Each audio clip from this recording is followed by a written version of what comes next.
Voilà, bonsoir tout le monde. Goedenavond iedereen. Chers participants, tout d'abord, bienvenue à ce webinaire dédié à une des crises humanitaires les plus complexes et persistantes de notre époque, la guerre à l'est du Congo. Dus welkom iedereen op deze webinar. Deze webinar zal besteed zijn aan een van de meest complexe, maar ook onderbelichte humanitaire crisissen van onze tijdperk. En dat is de oorlog in het oosten van Congo. Mijn naam is zelf Joseph Ngongo. Ik ben medewerker campagne en beleid en politiek bij Viva Salut. En ik zal deze avond modereren. Donc, je m'appelle Joseph Ngongo. Je vais modérer cette soirée et je suis collaborateur campagne et politique chez Viva Salut. Voor de Nederlandstaligen die deze avond zouden willen volgen, we hebben ook vertaling voorzien. Als jullie de vertaalkanaal willen joinen, is dat heel simpel. Je hoeft enkel te klikken op het knopje op de Zoom dat je hieronder kunnen zien. Daarop staat er in het Engels oftewel interpretation of in het Nederlands zou er vertaling moeten staan. En de vertaling wordt bezorgd door twee van onze vrijwillige vertalers. Dus de rest van de avond zal vanaf nu in het Frans. Donc voilà, merci à tous tout d'abord d'être présents. Nous sommes réunis aujourd'hui pour explorer les multiples facettes de ce conflit dévastateur qui a non seulement façonné le paysage politique et social de la région, mais a également eu des répercussions profondes sur la vie de millions de personnes. Malgré tout ceci, c'est donneur d'espoir, et je le dis vraiment avec le fond du cœur, de voir autant d'inscrits à ce webinaire.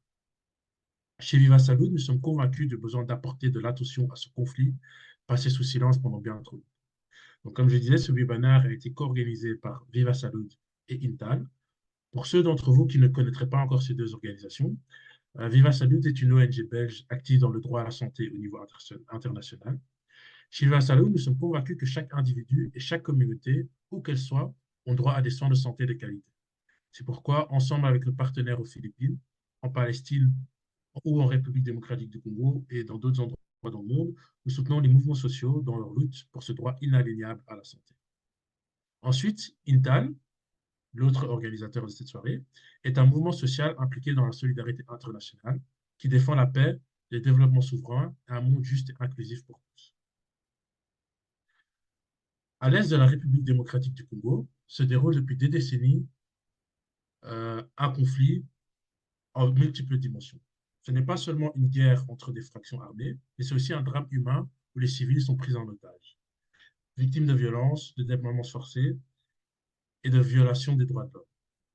Selon différents rapports de l'ONU, la guerre à l'est du Congo aurait fait environ 6 millions de morts et 5,7 millions de déplacés internes depuis la fin des années. Ce soir, nous avons réellement le plaisir d'accueillir deux invités d'exception. Tout d'abord, nous avons Isabelle Minou. Isabelle est juriste de profession et chercheuse universitaire ayant pour expertise le secteur minier en République démocratique du Congo et les relations économiques entre la Chine et le continent africain. Elle nous fournira le contexte international dans lequel se déroule le conflit et quels enjeux économiques l'alimentent. Ensuite, notre deuxième intervenant, Billy Mwanganza Katia, est membre du personnel d'Étoile du Sud, l'organisation partenaire de Viva Salud au Congo. Il nous expliquera la situation actuelle sur le terrain en RDC, le ressenti de la population locale et la manière dont les organisations de la société civile sur place tentent de soutenir la population. Pour vous donner quelques informations, cette discussion avec nos deux experts durera plus ou moins 1 heure. Ensuite, on prévoit 30 minutes pour les questions du public. Donc, ce que je propose, c'est il y a le chat qui est à votre disposition. Si jamais vous avez des questions, n'hésitez pas à déjà les envoyer dans le chat. Et à la fin, on en sélectionnera quelques-unes pour pouvoir les poser à nos experts. Donc, voilà. Merci de vous joindre à nous dans cette exploration cruciale de la guerre à l'est du Congo, qui promet d'être fort enrichissant. Donc, voilà. Isabelle et Billy, je vous remercie très fortement d'être présents ce soir. Je vais d'abord commencer avec les premières questions assez simples. Je vais peut-être commencer avec toi, Billy, mais comme je dis, Isabelle, si tu as envie d'interagir ou d'intervenir à n'importe quel moment, n'hésite surtout pas. Billy, est-ce que tu pourrais nous expliquer la situation actuelle dans l'Est du Congo? Qu'est-ce qui se passe? Quelle est la situation? Euh, N'hésite pas à juste prendre ton temps à expliquer un peu la situation générale à notre public. Mais juste avant que je te laisse la parole, Billy, je vais juste dire au public aussi, si vous avez des questions en néerlandais, n'hésitez pas aussi à les envoyer en néerlandais. Euh, on peut tout aussi bien les répondre en néerlandais. On les traduira à nous autres, donc n'hésitez pas. Voilà. Billy, je te laisse la parole. Merci à toi. Voilà, merci beaucoup pour la question. Vous avez posé la question de savoir quelle est la situation actuelle au Congo, c'est-à-dire principalement au nord Kivu et donc à l'est de la République démocratique du Congo. Je vais ici vous dire que la situation est toujours tendue depuis plus de 10 ans et elle n'a pas diminué. Il faut souligner ici quand même que la situation d'agression de la RDC n'est pas seulement au nord Kivu. Il faut donc dire qu'il y a plusieurs fronts au même moment. Le premier front, c'est celui du M23 parce qu'il est celui qui est plus actif, mais il y a un autre front qui est le front des ADF-NALU, ça c'est dans le nord Kivu même. Mais au-delà de ces deux fronts, il y a d'autres fronts, par exemple vers Katanga, avec les Bakata Katanga, mais il y en a aussi au Bandundu avec une milice qui fait rage de ces côtés-là. Il y en a un Ituri, etc. Mais je peux rester ici sur la situation du Nord Kivu. Et donc, je veux vous dire que la situation de la guerre au Nord Kivu est restée la même. Le front du M23, par exemple, il est sur plusieurs axes. Il y a vers Sake. Sake, c'est à l'est de la ville de Goma, où le M23 est très actif et fait beaucoup de victimes. Il y a vers Kibumba, c'est au sud de la ville de Goma, où la même chose. Mais il y a maintenant, actuellement, le M23 qui s'active vers le parc national de Virunga, vers le lac Édouard, et il veut progresser vers le territoire de Lubero et de Beni. C'est une situation compliquée qui asphyxie la ville de Goma parce qu'il n'y a plus d'entrée dans la ville de Goma que l'entrée par le Rwanda, pour le dire clairement, c'est-à-dire toute la nourriture que nous mangeons à Goma aujourd'hui, à plus de 70% vient du Rwanda parce que c'est la seule voie qui est ouverte. Vers Sake, c'était la ligne qui nourrissait Goma, mais c'est une ligne qui est maintenant coupée par la guerre de 23 vers Kibumba. Kibumba, c'était la ligne centrale à l'époque. Elle était déjà coupée avec Iwaki, etc. Et maintenant, on veut couper toutes les petites lignes qui veulent nourrir la ville de Goma. Et donc, la ville de Goma est asphyxiée. Ça, c'est la situation par rapport à la guerre d'M20. Mais aussi, dans la ville de Goma, nous ressentons plus des mouvements de déplacés de guerre. Il n'y a plus d'espace libre. Les terrains de football pour les jeunes, les églises, les écoles, aujourd'hui, à plus de 70%, sont assiégées par les déplacés des guerres. Ça, c'est la situation à Goma. Il y a un deuxième front, c'est le front autour de Zadef-Nalu. Parfois, les gens, quand ils parlent de la guerre en RDC, ils veulent beaucoup plus se concentrer sur la guerre du M23. Pourtant, la guerre de ADF-Nalu à Beni, c'est-à-dire au grand nord de la province du Nord Kivu, fait plus de victimes. D'ailleurs, avant-hier, il y a plus de 19 morts qui sont, de 19 personnes qui sont mortes dans cette guerre-là des années 20. Et cela, c'est depuis très longtemps. Et donc, pour conclure à cette question-là, la situation actuelle à l'est de la République démocratique du Congo est toujours tendue et la population ne comprend absolument rien parce qu'avec les campagnes électorales, tout le monde est passé promettre ce qu'il pouvait promettre. Et là, je le dis, je n'ai pas peur, je suis activiste. Et même le président de la République est passé promettre des choses. Mais aujourd'hui, on ne voit rien. La population se demande, réellement, ils sont en RDC ou alors ils sont dans un autre pays. J'ai des témoignages, des interviews que j'ai fait dans des cas de déplacés, etc. Et vraiment, elle est toujours dans cette situation-là très tendue.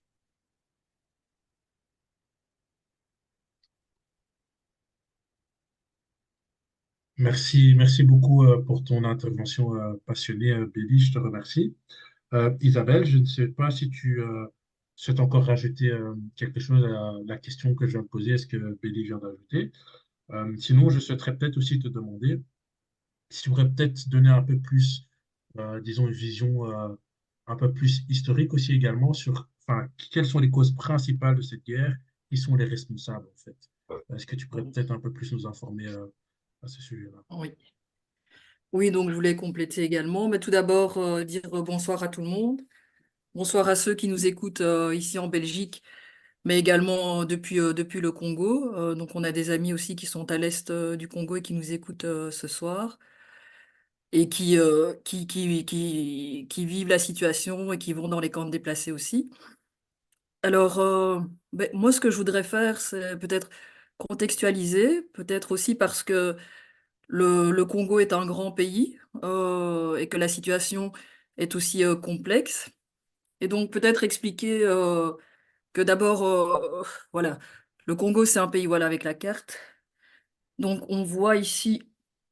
hmm, Alors, Billy, tu as expliqué, tu disais au nord Kivu. Alors, oui, je cherche. Voilà. Donc, c'est ça, voilà. Alors, vous voyez l'est du Congo, vous avez le nord Kivu, et en dessous, vous avez le sud Kivu. Et c'est principalement au nord Kivu que se trouve la guerre. Alors, la guerre, elle a commencé en fait en 98. Donc, c'est pas une guerre récente. C'est une guerre qui a plus de 20 ans. Et c'est une guerre qui a des moments, elle se calme, des moments, elle revient.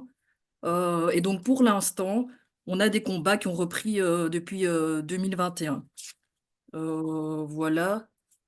Maintenant, maintenant, je pense que Billy a expliqué voilà, que la situation, donc, la situation est assez catastrophique au nord Kivu. Moi, je ne sais pas ce que je pourrais rajouter d'autre, si ce n'est peut-être de dire quand même que je parlais tout à l'heure avec des amis qui sont à l'Est et qui me disaient que, il y a vraiment donc des territoires qui sont contrôlés donc par le M23, le M23 qui est donc soutenu par le Rwanda. Donc ça, c'est reconnu dans les rapports des Nations Unies. Donc c'est un mouvement qui se dit mouvement rebelle, qui se dit mouvement congolais, mais qui est en fait un mouvement qui est soutenu par l'armée rwandaise et qui occupe donc, donc on peut remettre peut-être aussi le Nord Kivu et qui s'approche de la ville de Goma. Et c'est ça qui est aussi très dangereux ces derniers temps. Goma, en fait, c'est le chef-lieu, donc c'est la capitale du Nord Kivu. C'est une grande ville et le fait que le M23 vraiment se rapproche et vient asphyxier Goma, eh bien, ça crée vraiment une situation vraiment très stressante parce que ça voudrait dire que déjà les déplacés, les territoires qui sont occupés tout autour, donc c'est surtout Rutshuru, il y a vraiment une occupation. Bunagana, il y a une occupation du M23 et donc ils se sont rapprochés de Goma. Ils sont à peu près à 20 kilomètres de Goma. Et là, euh, et là, il y a à peu près 250 000 déplacés tout autour de Goma et ça bloquait l'approvisionnement de la ville. Et donc aussi, l'inquiétude aussi, c'est que si en plus Goma venait à tomber, ça veut dire que c'est le chef-lieu, la capitale du Nord Kivu qui viendra tomber aux mains du M23. Alors, maintenant, il y a à peu près au total plus de 6,5 millions de déplacés au Congo depuis le début de la guerre. Ça, c'est aussi un élément important à savoir. Donc 6,5 millions de déplacés dans tout la RDC, c'est énorme. Ça veut dire une situation humanitaire dramatique. Ça veut dire des gens qui vivent dans des tentes, des femmes qui sont violées chaque jour. Quand on vit dans des conditions de vie très déplorables, ça veut dire des viols chaque jour, des problèmes de salubrité, ça veut dire que chaque jour, il y a des morts, des gens qui meurent des conséquences de manque de soins, de manque de conditions de vie correctes. Euh, et comme je disais, j'essaie de présenter ça de manière compréhensible. Comme je le disais, donc maintenant, voilà, surtout au nord Kivu, mais également au sud Kivu, qui est donc en bas du nord Kivu. Il y a aussi la présence du M23, mais il n'y a pas que le M23. Effectivement, il y a beaucoup de groupes armés, mais il y a notamment un groupe qui s'appelle les Tiroinéo, qui sont dans les hauts plateaux en fait du sud Kivu. les hauts et moyens plateaux du Sud Kivu, et qui, eux, se présentent aussi comme étant un groupe congolais, sauf que c'est en fait la même, je dirais, c'est un peu la même tentacule comme le M23. C'est un groupe qui dit, en fait, nous venons pour protéger les Tutsis. Et quand il dit ça, en fait, c'est le même discours que Kagame, c'est nous venons, mais nous occupons des territoires et nous massacrons des populations. Et donc, c'est un narratif qui est utilisé, que ce soit par les Tiroaoueno comme le M23, pour venir attaquer et occuper des villages. Et donc, il s'oppose au FRDC, la Force armée République démocratique du Congo, et aussi au Wazalendo. Les Wazalendo, c'est un groupe qui a été constitué de la société, de la population pour soutenir les FARDC. Donc, pour essayer maintenant de vraiment globaliser ce que je viens de dire et aussi ce que Billy disait, Nord Kivu, Rutshuru qui est occupé, Goma qui est encerclé. Cette semaine encore, les FARDC ont repoussé des attaques du M23 et ont repoussé le M23. Sud Kivu aussi une occupation dans certains territoires.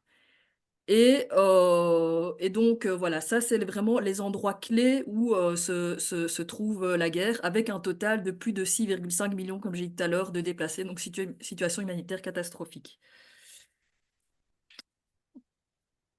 Alors, est-ce que je réfléchis? Ben, au niveau historique, peut-être encore terminer là-dessus. J'ai dit tout à l'heure, donc la guerre, elle a commencé en 98.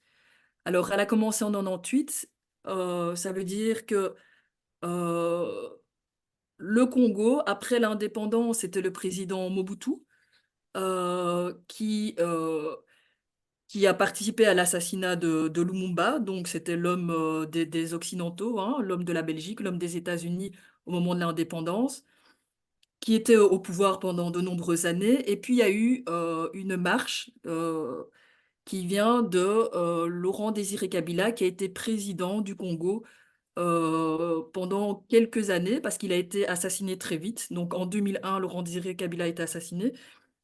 Et donc Laurent Désiré Kabila est rentré pour mettre fin au régime dictatorial de Mobutu avec des armées rwandaises et ougandaises.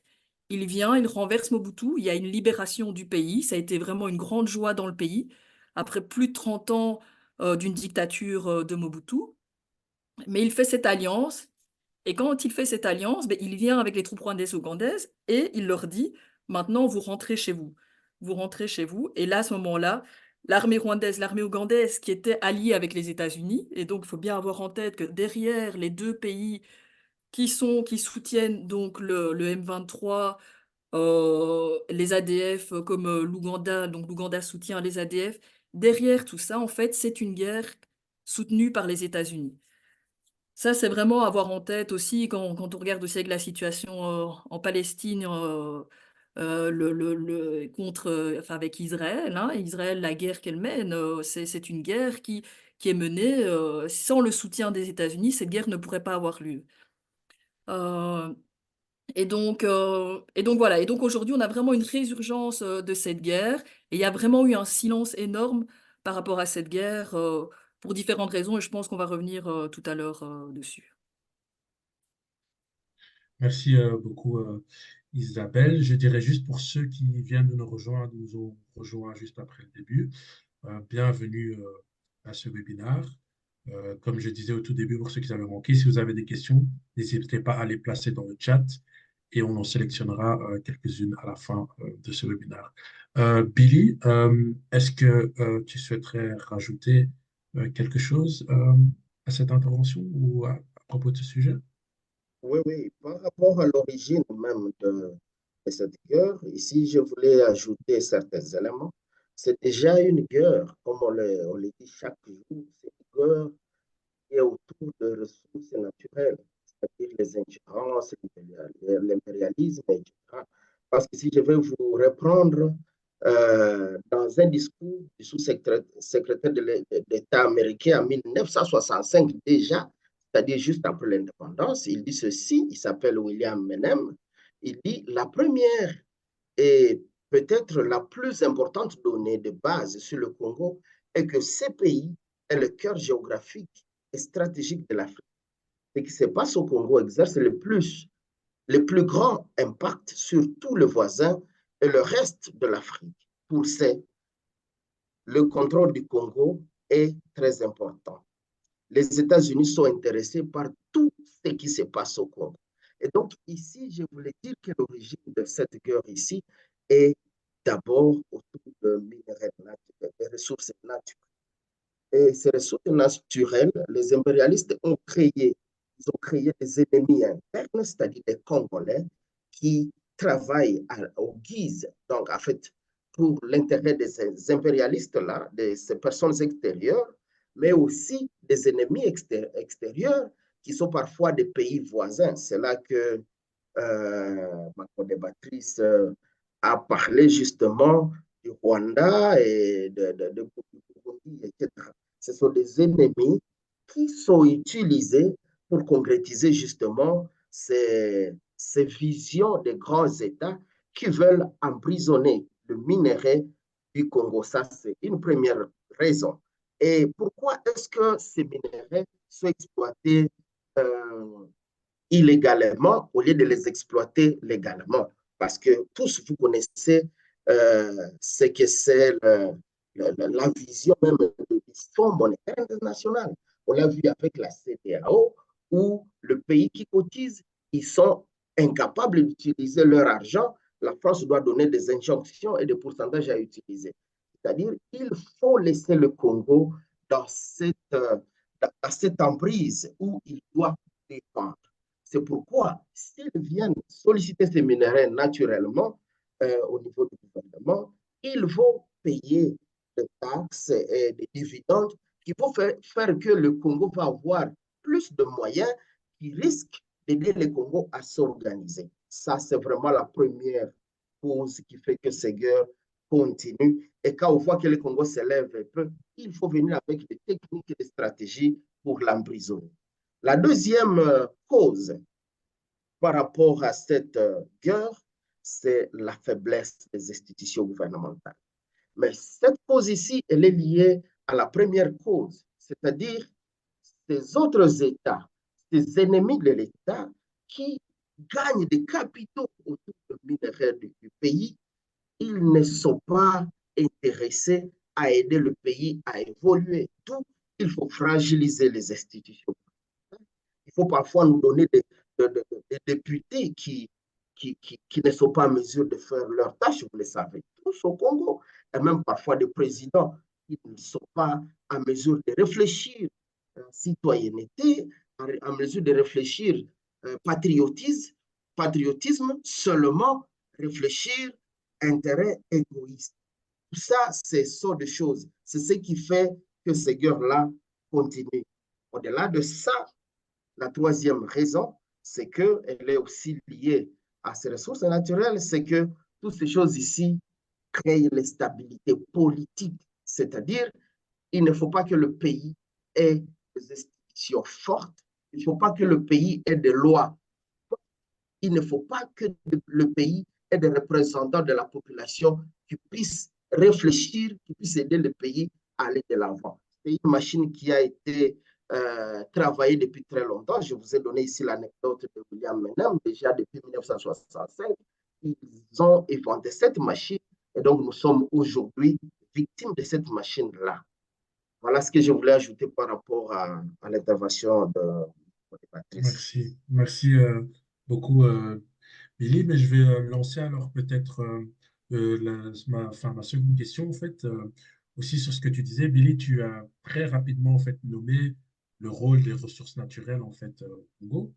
Et je pense qu'il y a quelques semaines, il y a quelques mois, on a vu beaucoup de manifestations, en fait, du peuple congolais. Enfin, moi, ça m'a interpellé dans les médias auprès, par exemple, de l'ambassade française ou l'ambassade africaine, américaine, l'ambassade française. Est-ce que Isabelle ou Billy, vous pourriez un peu plus nous expliquer quel rôle, en fait, l'Europe, les États-Unis et l'Occident en général jouent dans cette guerre, si effectivement ils jouent un rôle dans cette guerre à l'est du Congo? Alors, oui, et je vais reprendre quand même avant de parler des manifestations qu'il y a eu ici, parce qu'il y a eu beaucoup de manifestations en Belgique, à Paris, etc. Reprendre quand même la question de l'enjeu des ressources naturelles. Alors, mais on le sait, c'est connu. Donc, le Congo, c'est un pays qui est très riche, cobalt, cuivre, or, diamant. Mais aussi l'enjeu de ressources naturelles, il existe. La colonisation a été faite pour ça, pour exploiter au profit des grandes multinationales. Et quand il y a eu tout ce processus de décolonisation, il y a eu vraiment ce clivage vraiment qui a été toujours une confrontation entre les pays qui devenaient indépendants et puis les anciennes puissances coloniales. De dire donc cette confrontation pour d'une part enfin garder le contrôle sur ces ressources naturelles et puis les anciennes puissances qui elles se retirent parce qu'elles sont poussées par la population à l'indépendance des pays, qui veulent garder la mainmise sur les pays, sur le continent africain, sur le Congo, et cette façon de garder la mainmise, c'est de contrôler les ressources. Et donc, il y a tout cet enjeu. Et on voit, il y a beaucoup de conférences qui ont eu lieu dans les années 60. Hein, déjà, il y avait en 1900, c'était en 1955, la conférence de Bandung avec les pays non alignés qui réunissait des pays d'Asie et des pays d'Afrique qui se prononçaient également là pour pouvoir garder le contrôle de ces richesses. Sur le continent africain, on a eu la première conférence à Accra, au Ghana, en 1958. Là, je parle de celle de avril 1958 parce qu'il y en a une autre en décembre 1958 où Lumumba était présent. Mais celle à Accra, organisée par un Kwame Nkrumah, donc, qui était le président du Ghana, qui était le leader de l'indépendance du Ghana, le Ghana étant le premier pays d'Afrique subsaharienne à obtenir son indépendance, où là également, il y avait aussi toute cette affirmation en tant que pays africain, qui était de dire, mais voilà, les investissements étrangers doivent respecter la souveraineté des États. Et ça s'est poursuivi comme ça, par toute une série de conférences. Aux Nations Unies, les débats ont commencé également déjà en 1958. Les débats étaient là pour dire, voilà, on a le droit d'exploiter, les États ont le droit d'exploiter leurs ressources naturelles. Ils ont le droit de pouvoir disposer librement de leurs ressources naturelles. Donc c'est ça, le droit souverain sur ces ressources naturelles. C'est le droit pour l'État de pouvoir en disposer comme lui l'entend dans le respect donc, de sa souveraineté. Et donc, ça a été toute une période comme ça. Encore, on a eu aussi à Alger, conférence à Alger, également, où les pays du Sud affirmaient à nouveau leur droit à la souveraineté. Et on voit que les pays du Nord, à chaque fois, repoussaient aussi. Quand il y avait les débats aux Nations Unies, ben, les États-Unis et le Royaume-Uni voulaient revenir en disant, tiens, il faut que les accords, les investissements étrangers puissent convenir, enfin c'était plutôt devront être respectés, que ces accords, ces investissements étrangers devront être respectés. Quand le Chili a voulu nationaliser, enfin a nationalisé pour le cuivre en 1971, c'était sous Allende, et donc c'était de dire qu'il y avait deux sociétés américaines exportatrices principalement de cuivre, et le Chili a nationalisé complètement et a refusé aussi d'indemniser, parce qu'alors les pays du Nord, dans ce cas-là, ce qu'ils veulent, c'est de dire, eh bien non, vous allez nous indemniser, parce que en prétextant que voilà, vous prenez, vous nationalisez, vous allez nous indemniser. Le Chili, à l'époque, avait dit, on va pas vous donner une prime en plus pour nous avoir pillés. Euh, et on a aussi, alors, on est arrivé en 1974 aussi avec un nouvel ordre économique, hein, la déclaration pour l'instauration d'un nouvel ordre économique mondial, où là également, là vraiment, ils affirment clairement le principe de la souveraineté permanente intégrale de chaque État sur les ressources naturelles. Et donc, historiquement, cet enjeu existe depuis très longtemps, et ces antagonismes entre les pays du Nord, les pays du Sud, et donc le continent africain et un pays comme le Congo. Euh, mais ceci dit, ici, au niveau si on fait le lien avec la guerre, je pense qu'il faut bien distinguer aussi deux choses.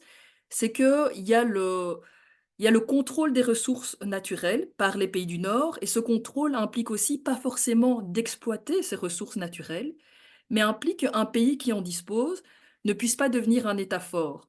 Donc tout à l'heure, Billy parlait de rester un État faible, et donc contrôler un pays comme le Congo, l'empêcher de devenir fort, c'est ça aussi l'enjeu. C'est pas seulement lui prendre, lui piller ses richesses, c'est aussi l'empêcher de devenir fort.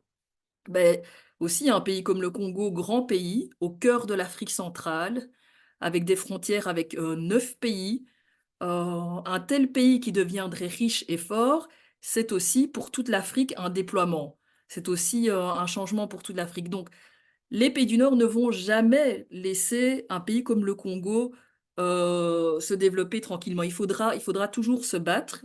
Et c'est important de voir aussi maintenant toutes les manifestations qui ont lieu, qui dénoncent les pays du Nord. Et donc voilà, il y a cet enjeu des ressources avec la guerre, mais aussi de contrôler le pays, de l'empêcher de se développer.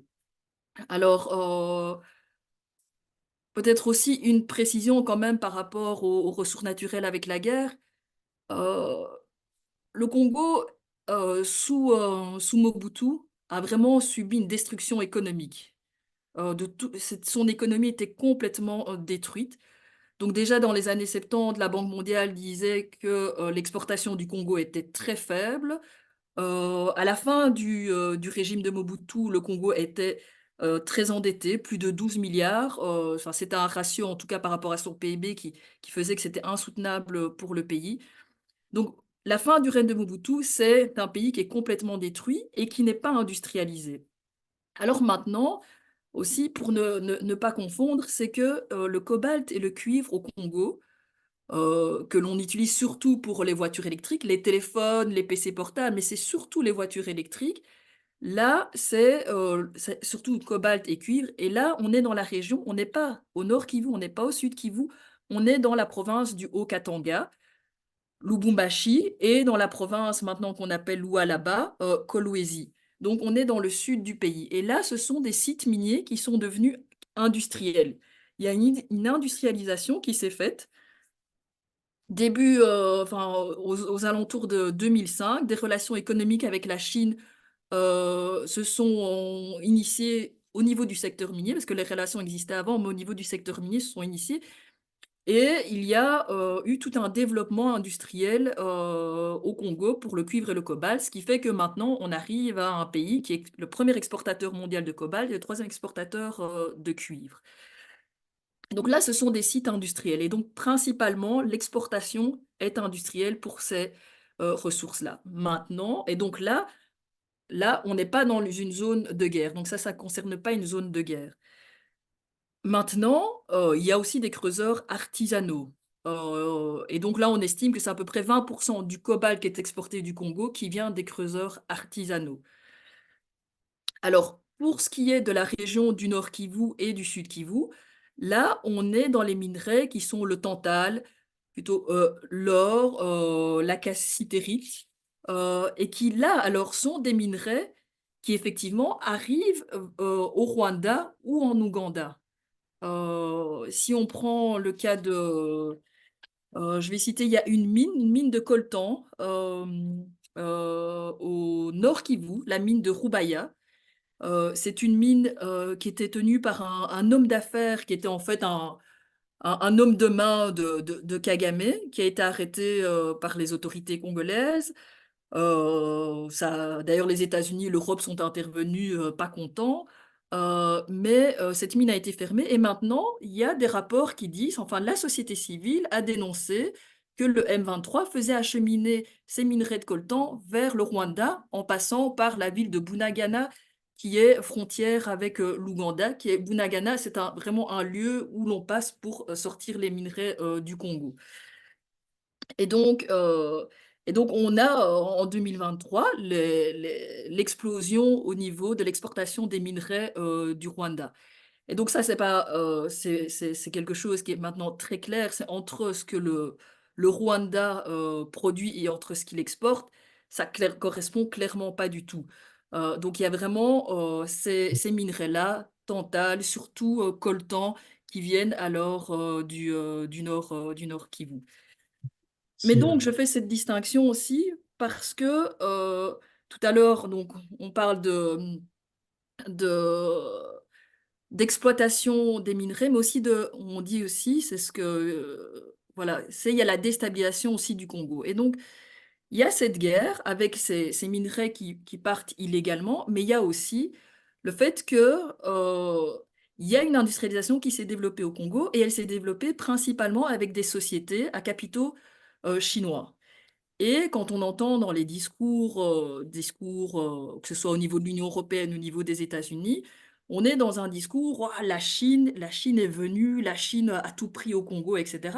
Alors évidemment que quand l'Union européenne, quand les États-Unis disent cela, c'est pas dans l'intérêt de la population congolaise, c'est d'abord dans leurs propres intérêts, évidemment. Enfin, c'est pas d'abord, c'est dans l'intérêt de l'Union européenne et des États-Unis qui en fait viennent avec un discours qui, effectivement, il y a une plus grande collaboration et partenariat avec les sociétés chinoises, mais en plus, cette information est fausse, parce que ce qu'ils disent, en fait, c'est qu'ils donnent l'impression qu'il n'y a plus que des sociétés chinoises, ce qui est faux.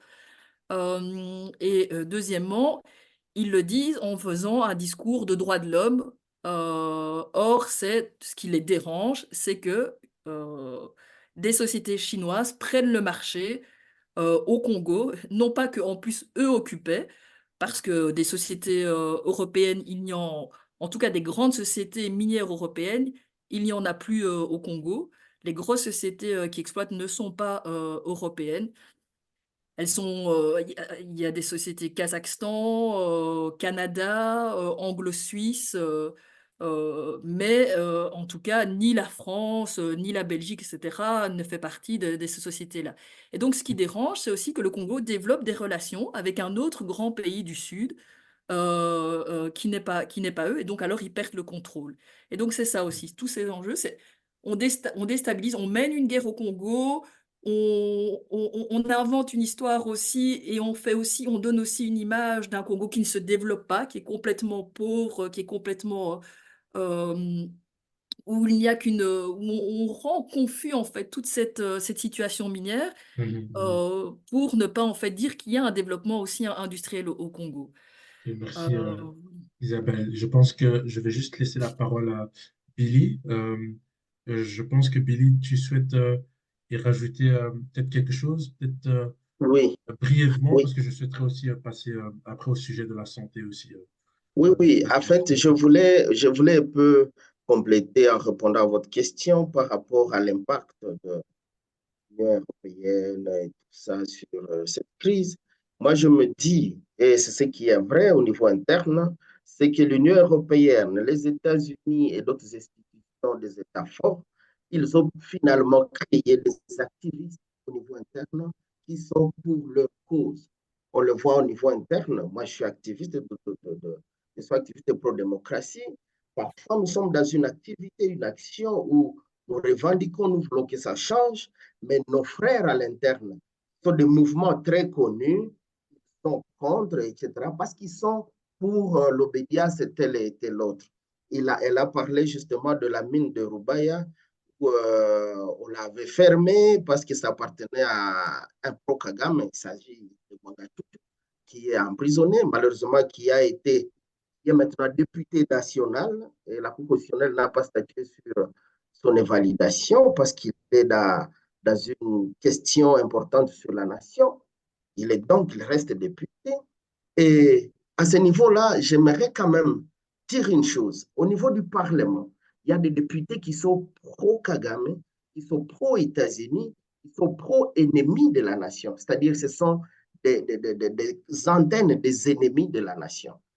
Dans la société civile, c'est la même chose. Vous trouverez société civile congolaise, société civile rénovée, société civile, il y en a plusieurs nominations. Et donc là-dedans, il y a des sociétés civiles qui sont créées pour ceci ou pour cela, et même dans le gouvernement. Et je le dis, ce n'est pas seulement dans le gouvernement, et même dans les conseillers du président. Donc, jusqu'à même à la présidence, il y a des gens qui travaillent pour l'intérêt de tel et tel. Et donc, moi, je me dis, ce que Mino a dit, elle disait que la France et la Belgique ne sont pas très impliqués. Moi, j'ai dit qu'ils sont très impliqués parce qu'aujourd'hui, on voit au niveau du cabinet du président de la République plusieurs intérêts français et c'est visible au niveau du pays. On voit au niveau du gouvernement plusieurs intérêts français protégés au niveau du pays. Et donc, ils sont aussi impliqués. Ici, l'activisme au niveau de cela fait encore défaut, mais au niveau national, quand nous allons arriver sur cette question-là, on va essayer de démontrer qu'au niveau national, on peut encore sauver la situation. Billy, pour ton intervention. Je voudrais passer vers le sujet de la santé désormais, parce que Isabelle l'a mentionné également. Donc, évidemment, cette guerre, c'est une grande crise humanitaire. Je pense, Isabelle, vous parliez de plus de 6 millions de déplacés internes, de réfugiés.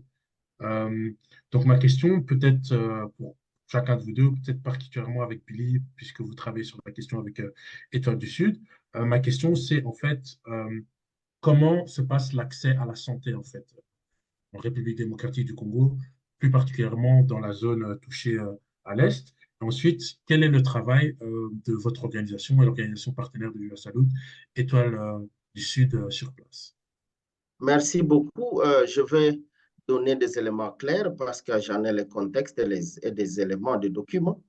Dans la zone de santé de Nyiragongo, par exemple, avec l'avènement de M23, les violences basées sur le genre ont été plus nombreuses. C'est-à-dire aujourd'hui, on a compte à milliers. Nous sommes en train de travailler avec Étoile du Sud dans un projet qu'on nomme Paris. C'est un projet d'appui au renforcement du système de santé sur comment est-ce que nous pouvons arriver à détecter ces violences au niveau des ménages, au niveau des écoles, etc., et les amener pour la prise en charge, ne fût-ce que psychologique, et une réinsertion sociale. Parce que par là, déjà de la prise en charge holistique, il faut distinguer trois sortes. Il y a une prise en charge médicale dans un contexte humanitaire où les multinationales, bon, je ne vais pas parler de multinationales, mais je parle un peu des organismes qui travaillent pour la cause des multinationales, ils viennent dans ce contexte-là avec des projets prescrits, des projets autour des éléments physiques, des éléments qui sont déjà très bien identifiés. Mais ici, quand on parle de violence basée sur le genre, c'est depuis plus de 20 ans qu'il y a des organismes qui travaillent au Nord Kivu, mais les indicateurs sont toujours au rouge. Et à l'issue d'essayer de voir comment au niveau local, nous pouvons être en mesure de détecter, comment nous pouvons mettre en place de traitement de ces cas au niveau de la communauté pour que ces gens soient pris en charge sans avoir plus d'argent de ceci, de celui-ci ou de celui-là. Il y a un deuxième élément, c'est la malnutrition. Nous sommes tous convaincus que depuis plus de 25 ans, la malnutrition constitue une lutte importante pour plusieurs organismes. Je peux en citer, nous avons UNICEF, PAM, etc. Mais aujourd'hui, 25 ans après, quels sont les indicateurs? J'en ai ici, demain je vais mettre sur mon Twitter pour ceux qui peuvent me suivre, ils vont voir ça. Les indicateurs ne font qu'augmenter alors qu'il y a des millions d'argent que ces ONG, ces organisations, ces OIG injectent, viennent soutenir les actions, etc. Et tout ça, il y a vraiment l'impact visible par rapport à cette situation. La deuxième situation, c'est par rapport à des maladies endémiques, des pandémies et des épidémies. Actuellement, dans la zone de santé de Nyiragongo, de Karisimbe, et de Goma aussi, et dans d'autres zones au Nord Kivu, il y a la choléra. La choléra, pourquoi? Parce que ces déplacés de guerre sont cantonnés dans des camps de déplacés, mais ils sont délaissés sur leur triste sort. Et donc, ils utilisent des pratiques compliquées qui finalement téléchargent de choléra, etc. Actuellement, il y a des enquêtes autour de choléra, il y a des vaccinations autour de choléra, parce que la santé aujourd'hui, elle est un problème sérieux par rapport à cette situation. Il y a la sécurité alimentaire aussi qui fait problème parce que vous voyez, par exemple, Goma, il est assiégé par, il est assiégé par le M23. Tout le monde qui devait aller dans ces champs pour produire, récolter, etc., il n'y va plus.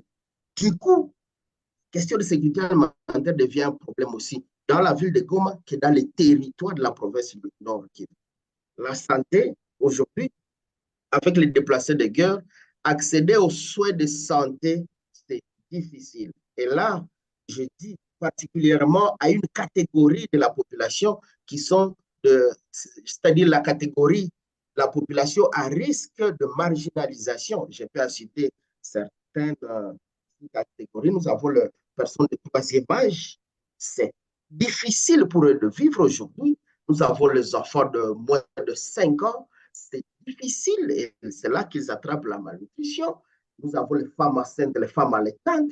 C'est très compliqué pour eux dans cette situation. Nous avons aujourd'hui les filles de moins de 18 ans qui sont violées, etc. et qui ne peuvent même pas en parler parce qu'ils sont dans des cas de déplacés. Ils veulent chercher l'argent pour nourrir leur famille. Donc la situation humanitaire sur le plan de la santé, elle est très compliquée. Ce qu'il faut me suivre demain, je vais balancer quelques images et quelques éléments sur mon Twitter ou bien sur le Twitter de Viva Salut, que les gens voient la réalité des choses sur ce point humanitaire et de la santé. Merci beaucoup, Billy. Je ne sais pas si Isabelle, vous souhaitez encore rajouter quelque chose sur ce point-ci. Non, pas sur la santé. Après, sur les positions Union européenne, États-Unis, oui, mais peut-être que ça va revenir dans les questions. Donc, Ok, top. Je pense que je vais aller. Ma prochaine question, c'est en fait sur la mobilisation en fait du peuple congolais en fait. Je pense que Billy, vous êtes sur place et je sais que vous, Isabelle aussi, vous allez souvent aussi sur place sur les territoires. Comment est-ce que la population se réagit ou se mobilise face à la crise en fait? Quelle est un peu votre impression par rapport à ça? Quelle façon est-ce que le peuple congolais utilise pour, disons, se révolter face à la situation dont une grande partie du territoire est en train de vivre en ce moment? Voilà, je vais, avant que Minon ne réponde, essayer de donner un élément qui m'intrigue, que moi j'ai récolté à Goma et dans les territoires de la province du Nord Kivu par rapport au sentiment de la population. Aujourd'hui, dans la ville de Goma et même dans les environs, la population ne comprend plus rien. Quand je dis comprendre plus rien, c'est justement parce que pendant la période électorale, tous les discours, tous les discours ont été dits. Tous les candidats sont passés. Je parle par exemple du président de la République qui a tout promis, qui a donné même les aspirations de finir la guerre à une baguette magique, etc. Et quand la population a vu que ce n'est pas le cas, aujourd'hui la population se pose la question si elle est toujours en RDC ou alors elle est déjà dans un autre pays sans le savoir. J'ai beaucoup d'interviews qui parlent là-dessus. Et d'ailleurs, ce qui m'a intrigué, c'est que j'ai trouvé deux jeunes qui disent, des jeunes et des femmes, qui disent que si ça ne dépendait que de nous, que l'M23 vienne. Comme ça, on va vivre en paix. Parce que ces gens-là, on ne sait pas s'ils s'occupent même de nous, s'ils pensent même à nous. Vous imaginez, quand la population arrive au bout, ça crée un problème. C'est pourquoi ici, j'alerte l'attention du président de la République et de ses services. Ils doivent tout faire pour aider la population à essayer de retrouver la paix. C'est vrai que c'est un combat difficile, mais essayer de mettre tout le monde dans la lutte pour qu'on voit comment est-ce que ça évolue et on prétend à une paix. Non, ce qui se passe à Goma aujourd'hui, où le président de la République met en place des unités, mais le lendemain, on voit ces unités-là être dans la complicité avec l'ennemi, sont rappelés à Kinshasa à tout moment. Je vous l'ai dit, même celui qui était le commandant des opérations, il est aussi rappelé à Kinshasa et tout ça avec toute sa suite, parce que justement, le président de la République a pensé qu'ils sont complices. Il faut finalement qu'on arrive à mettre en place des stratégies qui amènent la communauté à participer activement. À un moment donné, je veux parler de Wazalendo et donner ce que sont le Wazalendo aujourd'hui. Ce n'est pas vraiment une participation communautaire. Ça, c'est à Goma que ça se dit vraiment, les gens ont donné confiance au Wazalendo, mais aujourd'hui, ils commencent aussi à douter, à se poser des questions. Est-ce que ces Wazalendo sont réellement le Wazalendo? Parce que Wazalendo en Swahili, en français, ça signifie patriote. Est-ce qu'ils sont réellement de patriotes? Mais dans la suite, je vais intervenir pour vous dire pourquoi est-ce que ces gens sont devenus féodés et n'arrivent pas à résoudre la question. Parce que j'ai été avec eux, je suis parmi les gens qui les soutiennent parfois avec de l'eau potable, etc., etc. Ils sont aussi au bout de leur force, ce qui décourage la population. Ça, c'est au Nord Kivu. Mais dans l'autre côté, il y a ça et dans des régions où on ne connaît pas ce qui se passe réellement, la population pense que le Nord Kivu a été filtré par le fils du Nord Kivu. Et ça, la population pense que le Nord Kivu est d'ailleurs aujourd'hui euh, endeuillé par les fils du Nord Kivu. Pour les fils du Nord Kivu, nous disons c'est difficile. C'est difficile que je tue ma mère. Il faut finalement que le président de la République essaie de faire cette concertation-là qu'il avait prévue, je pense à la fin de 2022. Il avait prévu une concertation avec toutes les parties prenantes de la province pour essayer de discuter sur cette question. Tant que cette concertation n'aura pas lieu, nous vivrons de quiproquos dans la province. Et donc, ceux qui me suivent peuvent parler au président de la République et pour que cette concertation ait lieu, parce qu'il y a des gens qui ont vécu cette situation depuis leur naissance, comme moi-même. Je n'ai jamais connu la paix. Je suis né dans ces guerres-là depuis ma naissance. J'ai grandi dedans. Je me suis marié dedans. Et aujourd'hui, je veux vieillir dedans. Je ne connais pas ce que c'est la paix. Parce que la paix, c'est utopique. Ça n'existe pas. D'ailleurs, au Congo, ça n'existera jamais. Moi, je connais cela. Alors, il faut qu'on discute de cela avec le président de la République, avec toutes les parties prenantes pour essayer de lever la question de voir qui doit s'occuper de quoi pour que ça finisse. Merci, Billy. Isabelle, est-ce que vous souhaiteriez peut-être y rajouter encore quelque chose brièvement à cette intervention sur la question? Oui, alors je pense que c'est important de rappeler qu'en février de cette année, février 2024, il y a eu beaucoup de manifestations à Kinshasa. Bon, il y avait eu des manifestations déjà à Goma cette année et les autres années, mais Kinshasa, c'est récent. En tout cas, c'est nouveau, plutôt. Des manifestations qui ont lieu devant les ambassades, l'ambassade du Royaume-Uni, devant l'ambassade des États-Unis, devant l'ambassade de la France, et qui contestent vraiment l'Occident. Et on est aussi on voit que là, il y a vraiment un ras-le-bol de la population. Et la population sait très bien le rôle que joue l'Occident. Donc moi, quand je suis allée sur place pour faire des recherches sur le secteur minier, c'est clairement les États-Unis d'abord qui reste celui qui agresse le plus le Congo. Euh, et donc, je peut-être rectifier aussi par rapport à ce qui a été dit tout à l'heure, que j'ai dit que la France n'avait pas de rôle. Non, quand je dis aussi que la France ou les États-Unis ne sont pas dans les sociétés minières, je ne dis pas qu'ils n'ont pas de rôle. Je dis qu'ils ne sont pas dans les capitaux des sociétés minières. Donc, le rôle est là. Et donc, il y a des grandes manifestations et on voit sur le continent actuellement, on est vraiment dans un changement. On a vu les bouleversements en Afrique de l'Ouest. Mohamed Bazoum, qui était le grand allié de la France au Niger, qui a été renversé, et la population vraiment manifestait dans les rues son mécontentement vis-à-vis de la France. On a vu avec le Burkina Faso, avec le Mali.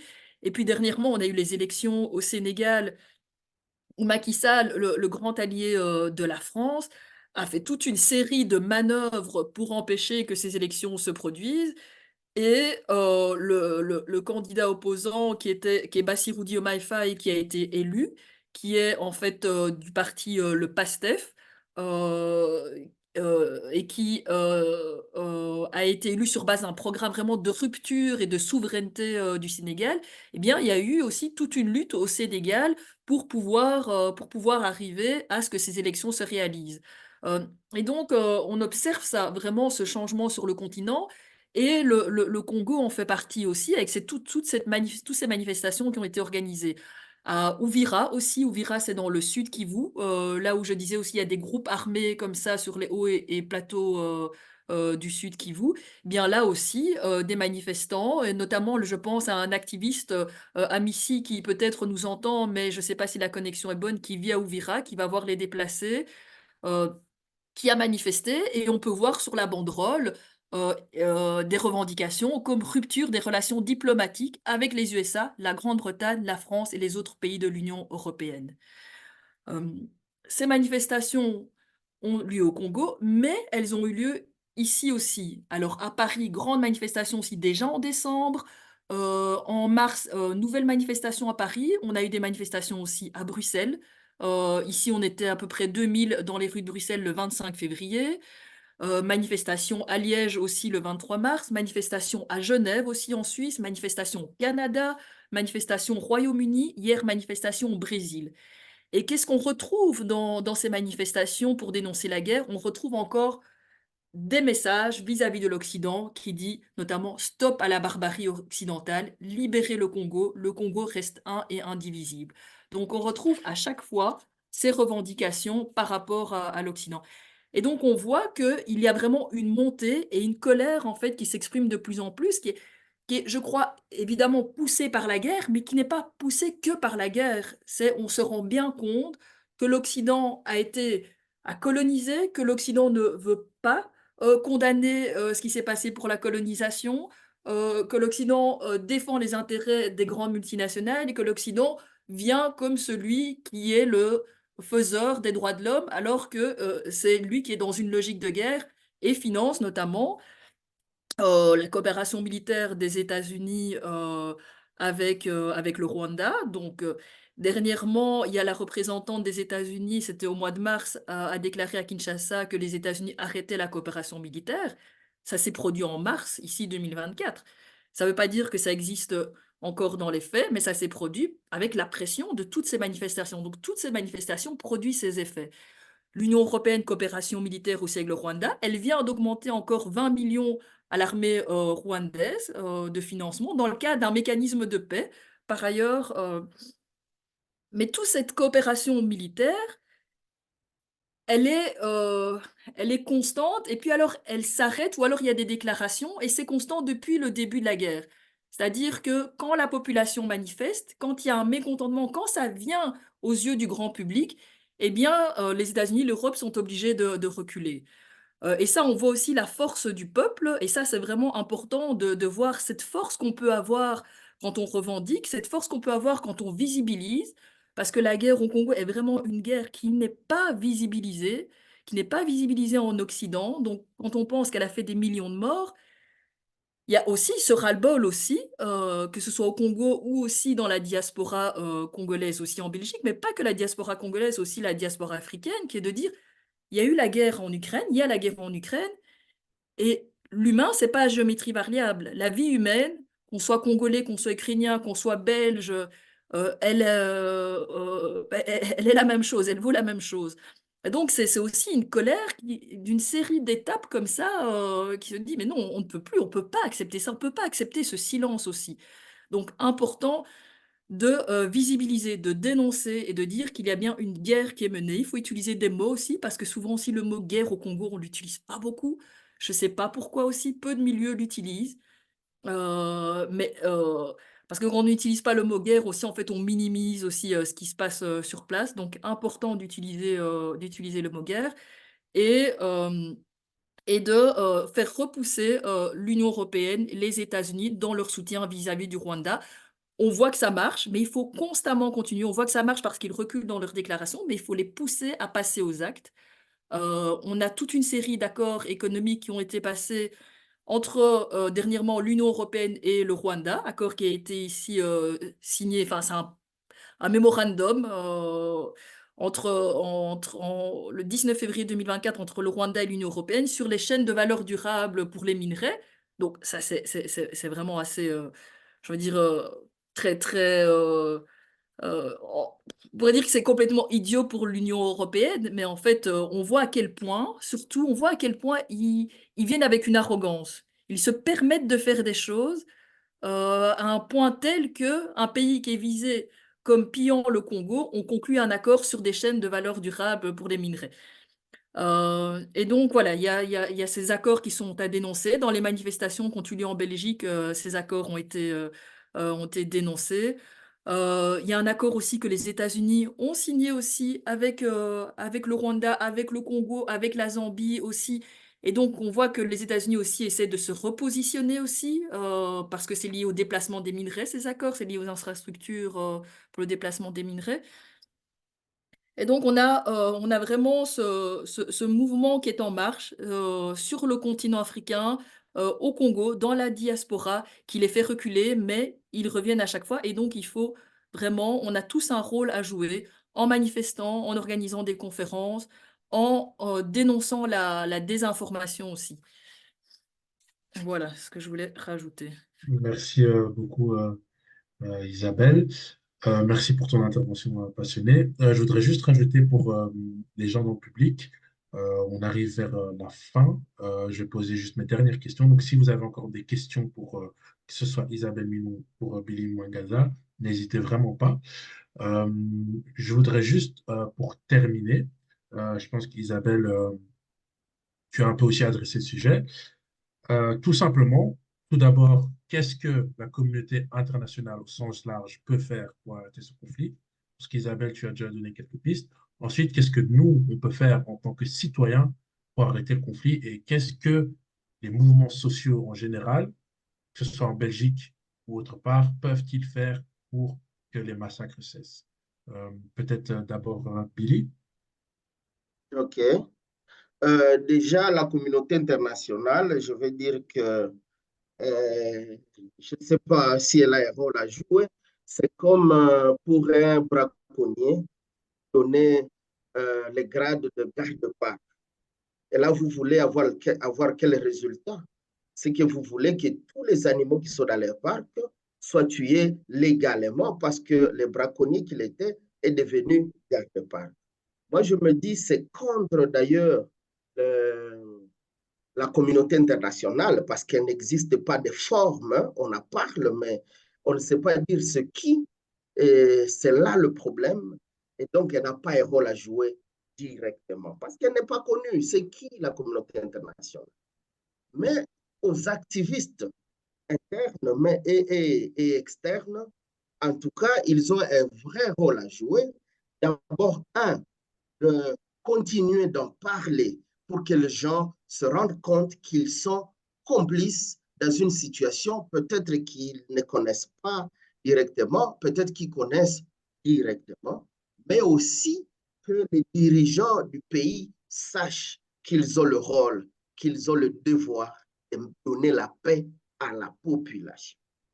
Et aussi aux dirigeants du pays, ils ont un rôle à jouer parce qu'aujourd'hui, si les activistes ne se font pas accompagner avec, par le dirigeant du pays même, on n'aura pas gain de cause. Vous avez vu la fois passée, alors qu'un footballeur avait commencé un signe, Cédric Bakambu, avec un pistolet sur la tête et tout le monde s'est donné à faire ce signe-là. Et même les dirigeants du pays se sont donnés à faire ce signe-là. Pourquoi? Et la question, c'est ils sont incapables d'avoir une autre approche de prendre ou bien en fait d'affronter cette guerre. Et donc, ils ont un rôle à jouer ensemble avec la population. Aujourd'hui, nous sommes désolés de le dire, l'espace démocratique à la République démocratique du Congo se restrécit davantage et ça risque de ne pas faire participer la population réellement à la recherche de la solution à cette guerre. Et quand la population ne participera pas, on ne s'attend pas à de bonnes conclusions parce que a dit un écrivain qui s'appelle Aziz Aspi, il a dit l'impérialisme n'a peur que de la population. Et donc, ces autorités-là, qu'ils fassent quoi, qu'ils mettent en place des lois et tout, ils sont déjà dans une machine qui roule et ils sont les éléments de cette machine.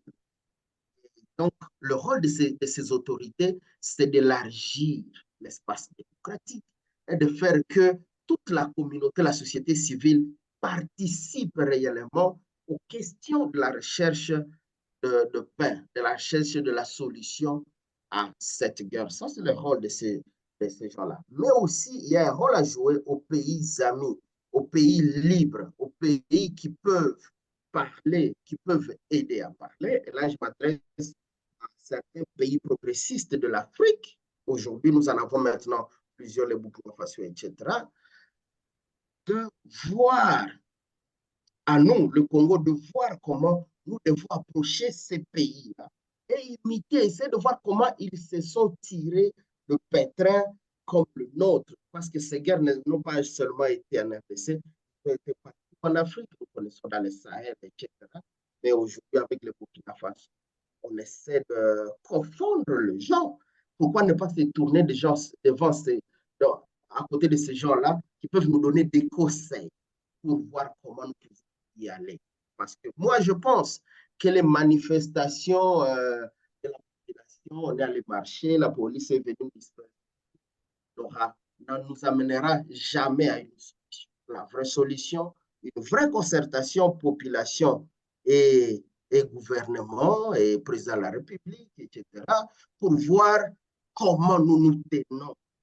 Que moi, je vois la force à la solution pour cette guerre ici. Nous vivons cette guerre et parfois les gens parlent, mais ils n'ont jamais vécu ça. Ça, je vous dis, à Goma, chaque nuit, je suis dans un quartier à Goma qu'on appelle quartier Majengo. Mais chaque nuit, il y a des coups de balle. Et cela, je le dis, chaque nuit. Je n'ai jamais passé une nuit sans attendre de coups de balle dans les quartiers. Il y a des gens qui vivent tranquillement et qui pensent que la guerre, c'est cette tranquillité-là. Nous autres, nous souffrons et nous voulons que nous puissions mettre en place un vrai task force population gouvernement pour lutter hors d'état de nuire cet ennemi. Merci beaucoup, Billy. Je te remercie. Peut-être ensuite, Isabelle, pour clôturer. Ensuite, on passera aux questions avec le temps qui nous reste. Ah, j'allais reprendre deux questions qui sont dans le chat. Je Et propose peut-être, Isabelle, peut-être que tu répondes à ma dernière question.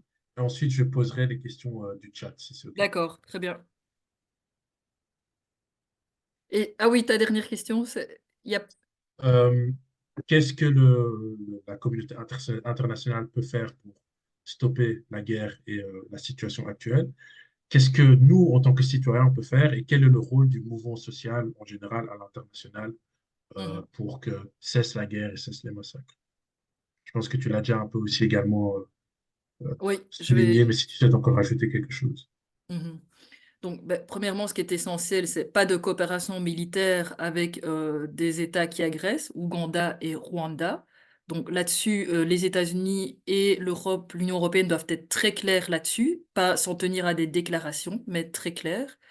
Deuxièmement, il y a l'aspect des accords économiques, conclure des accords économiques avec aussi des pays qui agressent et dont les rapports dénoncent très bien que l'exportation ne peut correspondre à la production locale. Et les rapports attestent aussi du pillage du Congo. Ces accords doivent être suspendus. Euh, et enfin, il y a l'aspect, ça c'est, bon, après on peut développer encore plus loin, mais il y a l'aspect au niveau en tant que ici dans la société civile ou tout citoyen, c'est de, comme j'ai dit tout à l'heure, hein, manifester. C'est différentes façons de faire, donc il y a différentes façons de procéder. Chacun peut procéder de différentes manières, mais manifester parce qu'il faut rendre visible, il faut montrer le mécontentement, il faut montrer, manifester en fait montre aussi qu'on est nombreux à ne pas accepter la situation. Ça montre aussi la colère, donc il faut montrer aussi sa colère, ne pas rester chez soi et garder sa colère pour soi. Ça, c'est important parce que là, on n'est pas visible. Quand on est dans la rue, quand on s'exprime, quand on met des bannières et qu'on exprime ce que l'on pense par rapport à cette guerre, là, à ce moment-là, on gagne en visibilité et ça augmente la pression. C'est également alors par des formations pour bien comprendre et pouvoir aussi mener des campagnes. Moi, je pense aussi par rapport à l'accord Union européenne et au Rwanda, là, il y a quelque chose à faire à ce niveau-là. Bien entendu, donc embargo militaire, donc pas de coopération militaire. Euh, et puis aussi, la situation humanitaire, elle est dramatique. Donc, ça veut dire que là, il y a un besoin énorme aussi d'envoi de vêtements, de bâches, de tout ce qui peut servir à la population comme produit de base qui peut être envoyé. Et donc, il y a, je ne sais pas, ça sera pas dans le chat, mais peut-être que on pourrait le voir après sur le site de Viva Salut ou un post Facebook.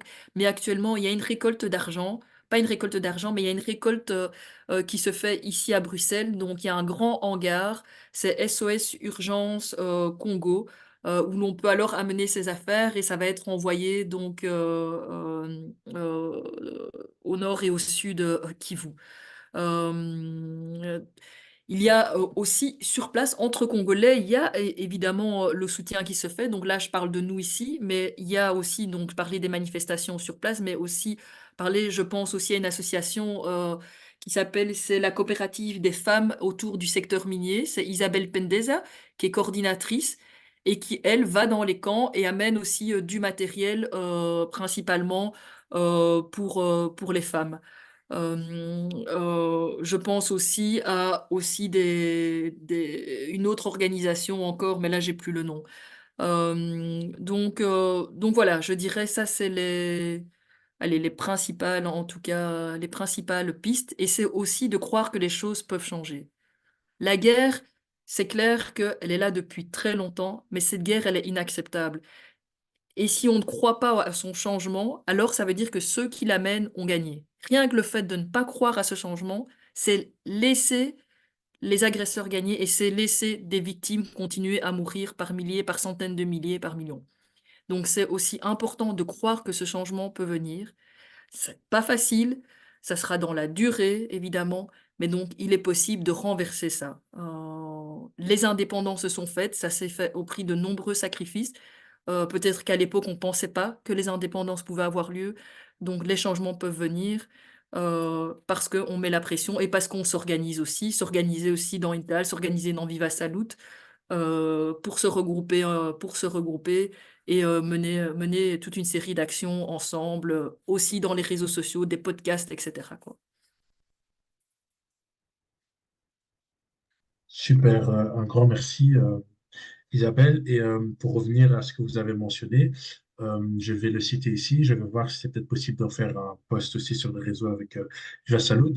Donc, l'initiative dont vous parliez, Isabelle, c'est donc jusqu'au 3 avril au Palais 1 au Ezel à Bruxelles. De midi à 20 heures, des récoltes sont organisées de produits hygiéniques, de bâches, de vêtements à destination de Goma et les victimes à l'est du Congo. Donc, on va voir si on peut peut-être encore en faire un post, mais si jamais vous habitez Bruxelles ou dans les alentours et vous avez des choses à donner, n'hésitez pas, ça peut être une grande aide. Donc, voilà. Merci beaucoup, Billy et Isabelle. On va passer aux questions. On a sélectionné quelques questions, vu que le temps réparti qui nous reste n'est pas énorme. J'en ai sélectionné quelques-unes. Et je vais vous demander, Billy et Isabelle, d'essayer de répondre brièvement sur ces questions. Je vais chaque fois les poser, en fait, chaque fois par deux. Comme ça, vous pouvez prendre deux questions. Et si vous avez envie de Billy, tout aussi bien Billy ou Isabelle, n'hésitez pas. Donc, la première question qu'on a sélectionnée, c'est comment un pays avec une population si nombreuse n'arrive pas à éliminer le M23 soutenu par le Rwanda, pays minuscule par rapport à la RDC? Et la deuxième question est quelle est la responsabilité du gouvernement congolais dans la prolongation des conflits et des transgressions des droits des populations à l'Est? Le problème n'est pas la mauvaise gouvernance. Billy, souhaitez-vous Je commencer? vais, ouais, je vais répondre à la première question. Euh, il se pose la question que tout le monde se pose. Même nous-mêmes, on se demande comment une armée M23 qui est constituée de moins de 20 000 hommes peut être invisible face à une armée qui est constituée de plus de 150 000 hommes. Mais la réponse est simple. La réponse, c'est que les ennemis sont à l'interne. La première chose, c'est qu'il faut qu'on déniche ces ennemis-là. Les ennemis sont dans l'armée. Les ennemis sont dans la politique et les ennemis sont dans la population. Mais ici, je parle principalement des ennemis qui sont dans l'armée et la politique. Avec Kabila, il avait fait ce qu'on appelle le mixage, brassage.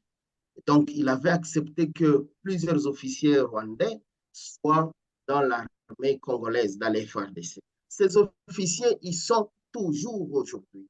Mais il y a aussi des programmes de filtration de certains pays qui convoitisent le Congo, où ils mettent certains jeunes à infiltrer, à entrer dans notre armée et aident, à partir de certains politiciens ennemis internes, à devenir les dirigeants de l'armée. Ce n'est pas aujourd'hui qu'on voit cela. On l'a vu déjà avant avec un général qui a vendu le plan de guerre et les M23 avaient pris, en 2013, a pris nos munitions et notre armement. On l'a vu, il a été appelé à Kinshasa. Je ne sais pas si c'est son nom, tout le monde le connaît. Et aujourd'hui, c'est la même chose. C'est-à-dire, à cette question-là, je me dis, il n'y a que moi et celui-là qui a posé la question, si les Congolais, de trouver une réponse. C'est-à-dire de se dire, pourquoi est-ce que l'armée continue à être infiltrée? Pourquoi est-ce que nos politiciens continuent à travailler pour la solde de nos ennemis et chercher des solutions pour en finir? La seule réponse, c'est il faut purger l'armée et il faut purger la politique. Merci, Billy.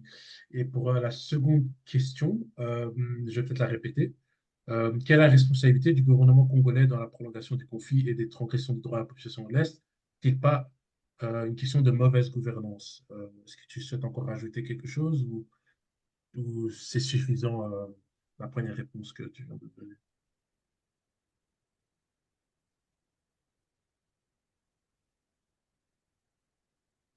Là, c'est pour qui? Non, c'est pour Minon, c'est pour Isabelle. Ah, ok. Isabelle, tu te voulais répondre? Oui, oui. Oui, j'avais vu les questions dans le chat et il y a plusieurs personnes qui ont posé par rapport à la responsabilité du gouvernement congolais de regarder en interne et notre mauvaise gouvernance. Alors, je pense que s'il y a un élément important, c'est que quand on regarde le président actuel, donc Félix Tshisekedi, qui vient d'être élu pour un second mandat, euh, il a un discours véhément, donc un discours fort vis-à-vis du Rwanda. Il n'a pas de discours où il fait des reproches ni à l'Union européenne, ni aux États-Unis, ni à l'Ouganda. Mais surtout, ni à l'Union européenne, ni aux États-Unis. Or, il le sait que ceux qui sont derrière, c'est principalement les États-Unis et puis après, de manière secondaire, l'Union européenne. Et donc, ça veut dire que le président actuel fait bien sûr un choix. Il ne fait pas comme on a connu durant les processus des indépendances. Il ne fait pas une politique de véritable souveraineté pour le pays. Et donc, ça, c'est sa responsabilité, c'est de pouvoir s'attaquer aux véritables responsables de la guerre et de la situation de pauvreté du pays. Euh, Ça, c'est un élément important. Donc, il y a un besoin. Et donc, le terme bonne gouvernance, hein, moi, c'est un terme qui se retrouve dans les rapports de l'Occident, des États-Unis, etc., pour dire, tiens, voilà, maintenant, comme condition, quand vous allez nous rembourser une dette, il faut la bonne gouvernance, etc. La bonne gouvernance, on peut mettre tout dedans. Ça peut être tout dedans. De toute façon, ça ne veut rien dire pour l'Occident, puisqu'on voit bien Kagame qui va se représenter pour un quatrième mandat de 7 ans, hein, ici en juillet 2024, donc plus de 28 ans au pouvoir. Ça, c'est pour l'Occident, ça, c'est de la bonne gouvernance, ça, c'est de la démocratie, etc. Donc Macky Sall qui voulait aussi se maintenir au pouvoir, mais qui a été poussé aussi d'organiser des élections, il y avait également pas de problème. Donc on voit que quand on parle de bonne gouvernance ou de démocratie, quand ça vient de l'Occident, en fait, ça n'a rien à voir avec la bonne gouvernance et la démocratie, ça a à voir avec qui sont nos alliés, qui ne le sont pas. Donc ça, c'est pour revenir sur ce terrain-là. Mais donc il y a besoin vraiment d'une politique gouvernementale qui soit de défense de la souveraineté face aux grandes puissances et face aux grandes multinationales.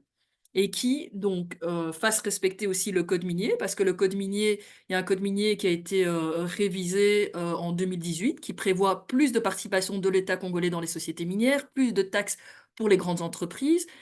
À un moment donné, le président, ici, Tshisekedi, avait dit qu'il allait le retirer. Donc, il y avait, et donc, il faut faire très attention. Et donc, là aussi, il doit mener aussi une politique vraiment où les grandes sociétés doivent payer beaucoup plus de taxes, doivent respecter les conditions des travailleurs dans les sociétés minières, doivent aussi, voilà, faut payer ses soldats, etc. Donc, il y a vraiment une politique en faveur du peuple qui, effectivement, est à l'encontre de l'Occident, qui n'est pas menée par le pouvoir actuel, par le président actuel et le gouvernement actuel.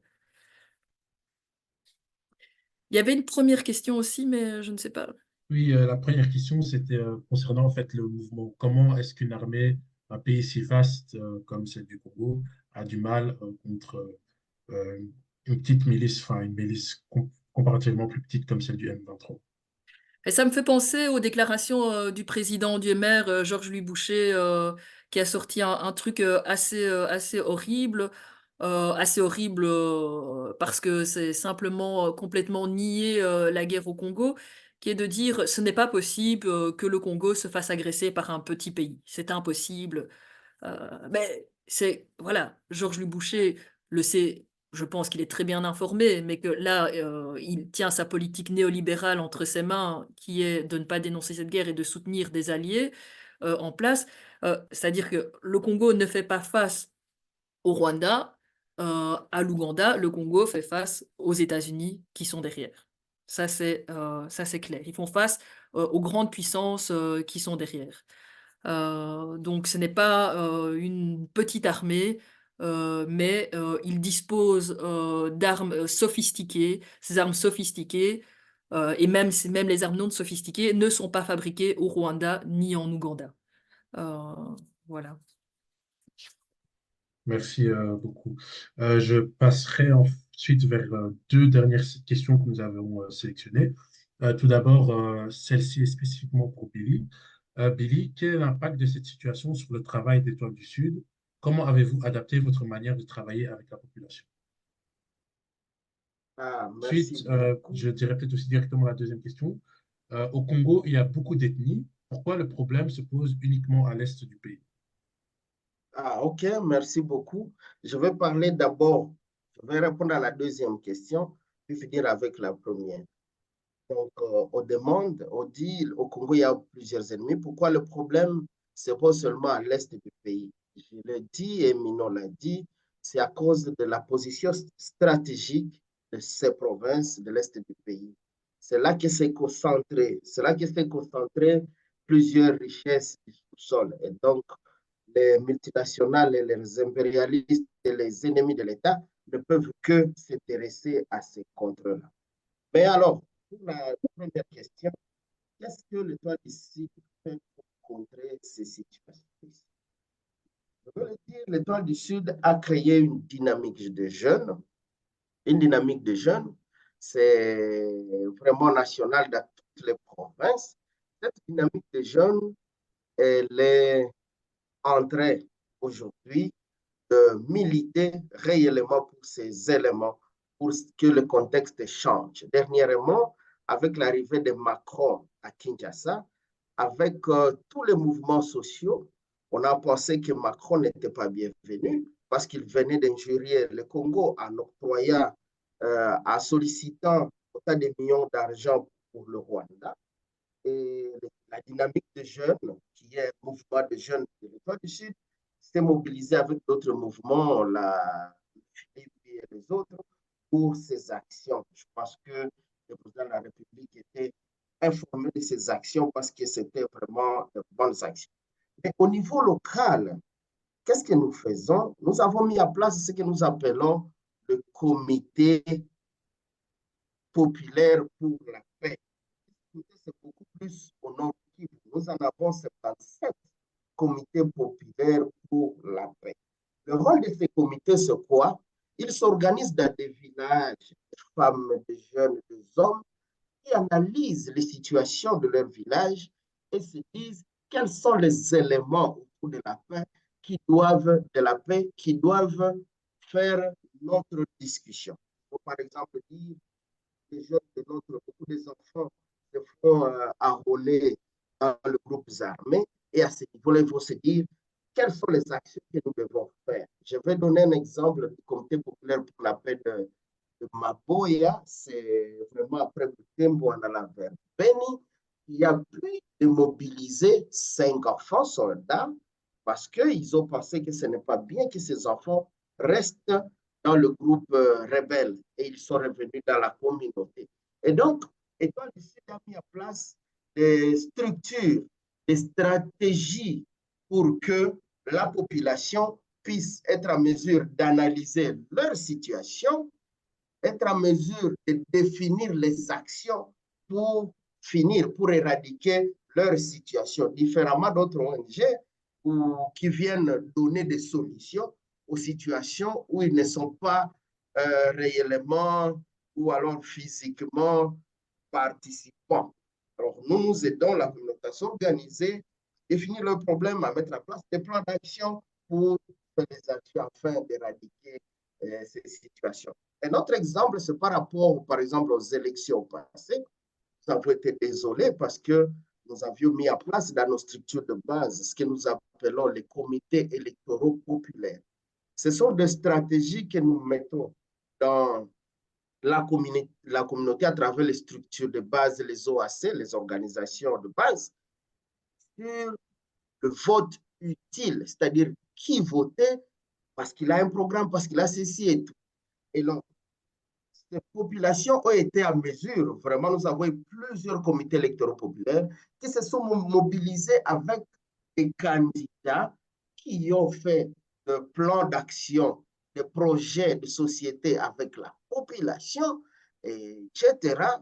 Malheureusement, nous savons ce que ont été les élections. Ça a été très triqué et là, nous sommes désolés.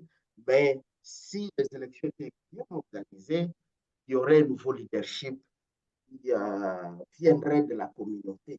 Parce que nous pensons que seule la communauté peut définir ses priorités parce qu'elle est la seule actrice de son destin. Merci beaucoup, Billy. Isabelle, ensuite peut-être pour terminer? Oui, quelle est la question?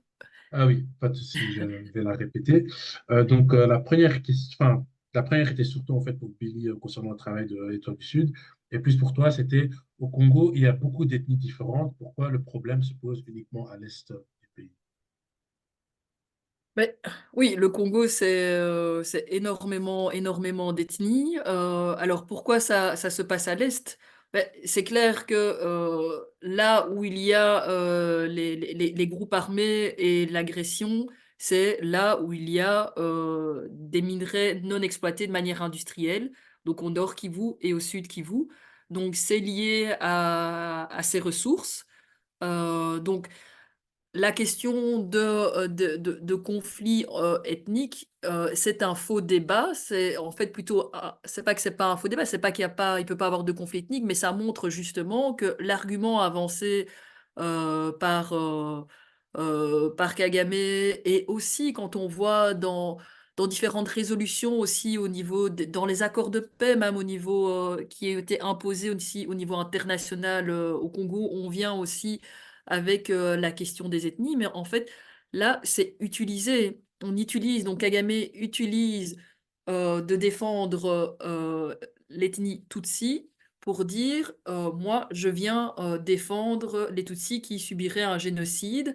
euh, mais il ne dit pas qu'il est présent, hein. Lorsqu'il a eu son interview récemment à Jeune Afrique, euh, il a changé, on voit vraiment qu'il a changé et que là, il commence un peu à avoir peur, mais c'est un argument fallacieux qui est là pour justement en fait créer aussi le problème centré sur des ethnies. Or, le problème, il n'est pas là parce que aussi, ce qui se passe, c'est que le projet en fait de Kagame, c'est d'annexer l'Est du Congo. Donc il justifie ça, on voit ça dans des vidéos donc où il parle encore récemment, c'était il y a 1 an ou il y a 2 ans d'ici, il parlait aussi de l'Est du Congo qui lui appartenait, la colonisation aurait fait que. Et donc là, il se donne en plus une image soi-disant de panafricain, c'est la faute de la colonisation. Et donc l'Est du Congo, pour lui, il estime que ça lui appartient. Donc ce n'est pas une question, ce n'est pas un conflit ethnique, c'est bien un conflit économique et de contrôle de territoire.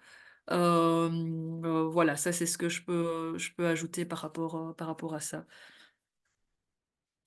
Mais peut-être aussi quand même je voudrais quand même ajouter un élément aussi important, parce que Billy parlait tout à l'heure dans nos propres rangs, donc c'est-à-dire dans l'armée, dans nos propres institutions, il y a des ennemis, ce qu'il disait. Alors, ce qu'il faut savoir aussi, c'est que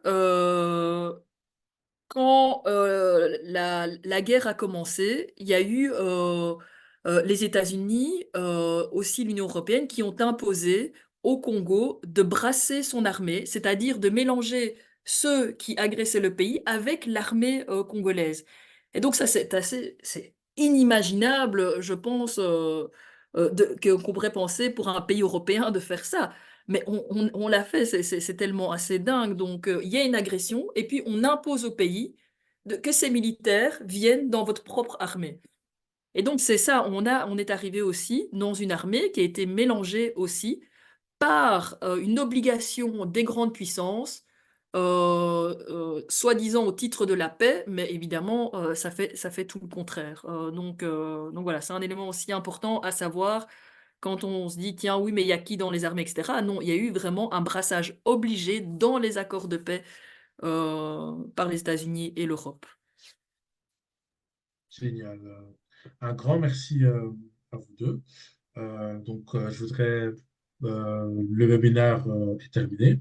Je voudrais vraiment vivement remercier tous ceux qui ont été présents ce soir. Tout au long de la soirée, on était autour de 50 participants, donc un grand merci à vous. Ensemble, on a cherché à mieux comprendre les enjeux essentiels qui sous-entendent ce conflit. On a essayé d'explorer les voies vers la paix et la stabilité dans la vie. On espère que ce webinaire servira de plateforme pour la sensibilisation, le dialogue et l'action. Avec Viva Salud, ce qu'on souhaite surtout, c'est apporter des informations précises et une attention appropriée à cette situation d'urgence en République démocratique du Congo, tout en travaillant avec nos organisations partenaires comme l'État du Sud pour fournir un soutien durable et construire un mouvement social fort. Donc, n'hésitez pas à suivre le travail de Viva Salud sur les réseaux sociaux différents, à nous soutenir de cette façon-là. Euh, le webinaire a été co-organisé avec Intal également. Intal est un mouvement d'activistes, comme je disais auparavant, et ils ont un groupe aussi qui travaille sur la thématique de l'Afrique et le Congo plus précisément. Donc, ils sont constamment à la recherche de nouveaux membres. N'hésitez pas à jeter un coup d'œil sur leurs réseaux sociaux.